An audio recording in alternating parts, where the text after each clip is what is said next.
मैं ज्योतिर्विद डॉक्टर गजेंद्राचार्य प्रकाश विशाल ज्योतिष कार्यालय 20-3 बोध गया मठ बैजनाथा कमच्छा वाराणसी से यूट्यूब चैनल के माध्यम से अपने सभी सब्सक्राइबर लोग के लिए तथा संपूर्ण देशवासियों के लिए अपनी 25 रचनाओं में यह स्वर्णिम रचना बृहद ज्योतिष रहस्य है, जो कि 5151 पृष्ठों में 5005 कुंडलियों से युक्त शुद्ध हिंदी भाषा में 5 खंडों में विभक्त है। इस ज्योतिष महाग्रंथ बृहद ज्योतिष रहस्य को इतनी कलम अर्थात 525 कलम से मेरे द्वारा रचना हुई है। आज आप लोगों को जन्म कुंडली के सप्तम भाव में सूर्य तथा राहु ग्रह को बैठने का फल स्पष्ट शब्दों में दर्शाने जा रहा हूँ। जन्म कुंडली के सप्तम भाव स्थित सूर्य तथा राहु के मेल से जातक को सामान्य रूप से दाम्पत्य के क्षेत्र में दुख व मानसिक तनाव होते रहते हैं, लेकिन इसके अलावा कोई कष्ट इस जातक को नहीं हो सकता। कारण कि यहाँ राहु सूर्य के साथ हैं, तो आपस में सहृदयता दोनों में होने से मित्रजनों पर समय आने पर जान तक न्यौछावर कर देने और किसी का मानसिक कष्ट को यह देख तक नहीं सकता।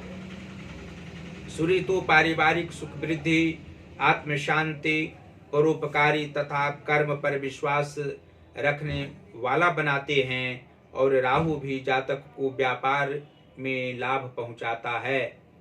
मानसिक स्थिति अच्छी रहती है, मन मस्तिष्क को शांत रखता है, मन की इच्छाओं को पूर्ण करता है। तनाव किसी कारणवश जब जातक को आ जाता है तो राहु यहाँ उसे रहने नहीं देता है, यानी चिंता से मुक्त करता है। इस भाव में राहु बैठा हो तो जातक को बजरंग बली का पाठ व ध्यान नित्य श्रद्धा पूर्वक करना चाहिए। इससे विद्वान की भांति सभी लोग से आचरण उत्तम रखेगा, उद्योग धंधे में झूठ बोलने का प्रयास नहीं करेगा, कोई भी व्यक्ति प्रतिकूल बातें इन्हें नहीं सुना सकता। अपव्ययी किसी भी क्षेत्र में ये जातक नहीं होंगे। पति पत्नी में सूर्य के प्रभाव से मधुर प्रेम जीवनों पर्यंत आगे की अवस्थाओं में रहेगा, और ये दोनों के प्रभाव से पति पत्नी विदेश में धनोपार्जन एवं वहां निवास भी मृत्यु पर्यंत करते रहेंगे। और जन्म कुंडली के कर्म भाव के स्वामी चंद्रमा हो तथा मृत्यु भाव के स्वामी शुक्र ग्रह हो, तो सप्तम भाव स्थित सूर्य और राहु के प्रभाव से जातक को अपने कार्य में व्यवधान किसी भी काल में देखने को मिलता है। जातक को आकस्मिक परेशानी रहा करती है। जो इनके स्वजन होते हैं उनकी विचारधारा इनके प्रति अच्छी नहीं होती है, मित्रजनों से भी लाभ प्राप्त नहीं होता है। जातक की आयु मध्यावस्था के उपरांत ज्यादा समय तक नहीं रहा करती है। वृद्धावस्था आने से पूर्व भी इनकी मृत्यु हो सकती है।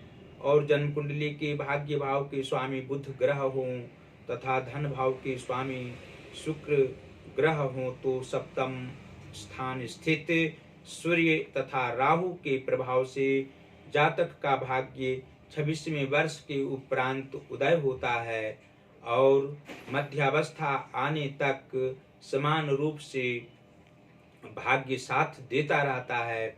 उसके आगे भी इनका भाग्य सूर्य तथा राहु के कारण कदापि नहीं गिरता है, और धन का अभाव कभी कभी जीवन में अधिक रूप में होता है।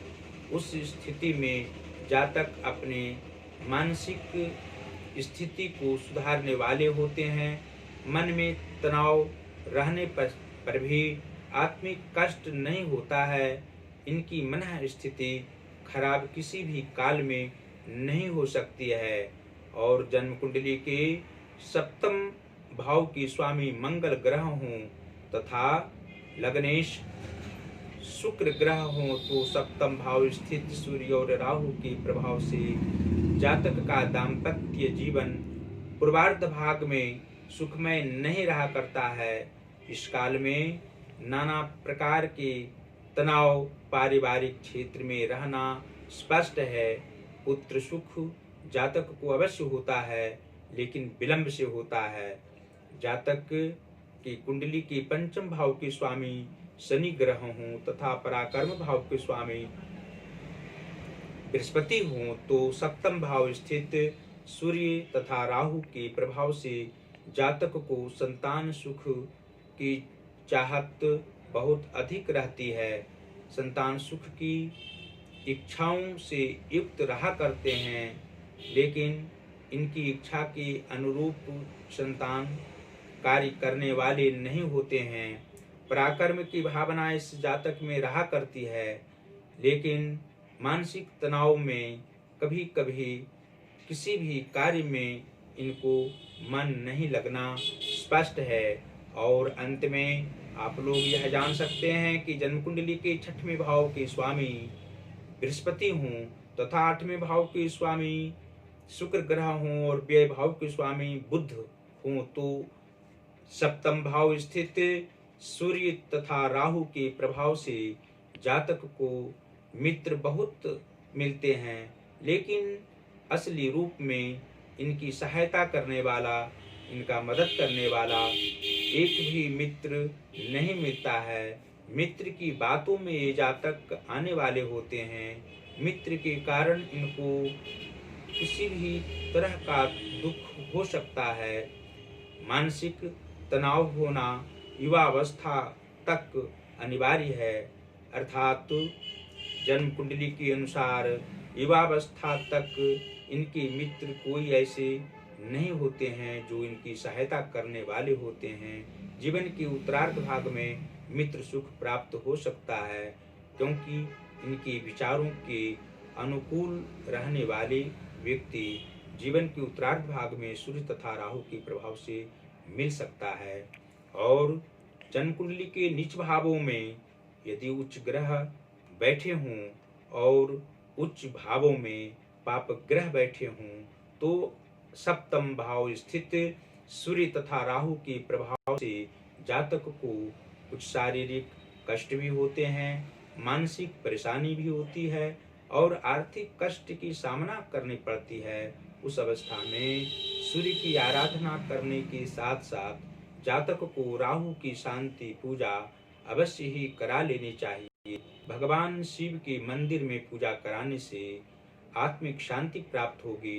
तंत्रोक्त विधि से राहु का जप करावें। शुद्ध से युक्त ब्राह्मण के द्वारा 27,000 जप संख्या ओम राम राहवे नमः इस मंत्र का हो जाने से जातक को आत्मिक सुख अवश्य ही प्राप्त होगा। और अंत में फिर इस ज्योतिष महाग्रंथ बृहद ज्योतिष रहस्य को आप लोगों को मंगवाने के लिए अवश्य कहेंगे। अपने अपने घरों में इसको अवश्य आप लोग मंगवाएं और इसका अध्ययन अवश्य करें। इसका अध्ययन करने से आप लोग एक ज्योतिषी के समान, एक ज्योतिर्विद की भांति विचारों से युक्त हो सकते हैं और सभी समस्याओं का समाधान किसी भी व्यक्ति को आप लोग कर सकते हैं। इससे नाना प्रकार के सुख प्राप्त हो सकते हैं। और हम प्रकाशकीय कार्य करते हैं। हिंदी का पुस्तक यहाँ से प्रकाशित करा सकते हैं, आप लोग संस्कृत का पुस्तक प्रकाशित करा सकते हैं। जो इंग्लिश बुक के रचयिता हैं, लेखक हैं, आप लोग अवश्य यहाँ से पुस्तक प्रकाशित करावें। और हमसे संपर्क करने के लिए पहला नंबर आप लोग लिख सकते हैं, जो व्हाट्सएप नंबर हमारा है 94 51 22 87 और 47। दूसरा नंबर है पेटीएम नंबर है 88 40 76 17 और 92। आप लोगों का प्यार हमको प्राप्त होता रहता है, उसके लिए बहुत बहुत धन्यवाद। साथ ही इंस्टाग्राम पर हमारा ज्योतिष महाज्ञान अकाउंट है, उसको अवश्य ही आप लोग फॉलो करें। और उसमें जो हमारी वीडियो जो पड़ रही है 18वीं रचना वाक्योपदेश का वाक्य जो 3333 वर्णानुक्रम वाक्य हैं, अवश्य ही आप लोग उसको फॉलो करें, अकाउंट को देखें, फॉलो करें, बात में खुशी होगी। और फेसबुक पर अवश्य ही हमारी वीडियो को आप लोग देखें। फेसबुक का आईडी नंबर है गजेंद्राचार्य ज्योतिर्विद। इस आईडी को खोलेंगे, अवश्य ही हमारी सभी वीडियो को आप लोग देखेंगे, आप लोग ज्ञान प्राप्त करेंगे। और जो ज्योतिष महाज्ञान हमारा यूट्यूब पर जो हमारा चैनल है ज्योतिष महाज्ञान, उसको अवश्य ही सब्सक्राइब करें, घंटे का बटन भी दबाएं और हमारी वीडियो को शेयर आप लोग अवश्य करते रहें। भगवान देवाधिदेव महादेव की असीम कृपा आप लोगों पर अवश्य ही बरसती रहेगी। माता अन्नपूर्णा की भी कृपा निरंतर रहेगी, उससे आप लोग स्वस्थ रहेंगे, प्रसन्न रहेंगे और अपने सभी परिवार के साथ सुखमय जीवन यापन प्रेम पूर्वक करते रहेंगे। धन्यवाद।